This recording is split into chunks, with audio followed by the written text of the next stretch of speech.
बिस्मिल्लाहिर्रहमानिर्रहीम। एक शख्स दरख्त के नीचे सोया हुआ था। अचानक उसने देखा कि बिच्छू इसकी तरफ आ रहा है। वो थोड़ा पीछे हट गया, लेकिन बिच्छू इसके पास से ऐसे गुजरा जैसे वो कोई काम जा रहा हो। उसने सोचा, अजीब बात है कि मुझे कुछ कहे बगैर ही आगे चला गया। इसने बिच्छू का पीछा करना शुरू कर दिया। चलते चलते आगे दरिया आ गया। बिच्छू दरिया के आगे ऐसे खड़ा हो गया जैसे किसी कश्ती का इंतजार कर रहा हो। थोड़ी देर बाद एक पत्ता पानी में तैरता हुआ आया और इसके पास आकर रुक गया। बिच्छू इस पर सवार हुआ और पत्ता आगे चल पड़ा। इस शख्स ने छलांग लगाई और इस बिच्छू के पीछे पीछे तैरने लगा। बिच्छू दरिया के दूसरे किनारे चला गया। जब बिच्छू दरिया के दूसरे पार पहुंचा तो पत्ता फिर रुका। बिच्छू उतर गया, वो शख्स भी किनारे पर उतर गया।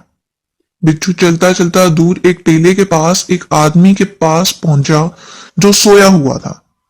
उसके करीब जाकर रुक गया। दूसरी तरफ सांप आ रहा था।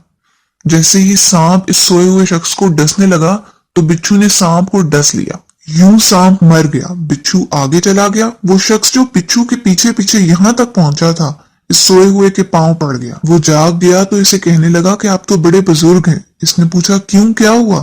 फिर इसने सारा वाकया सुनाया। वाकया सुनने के बाद उसने कहा, मैं तो यहूदी हूँ।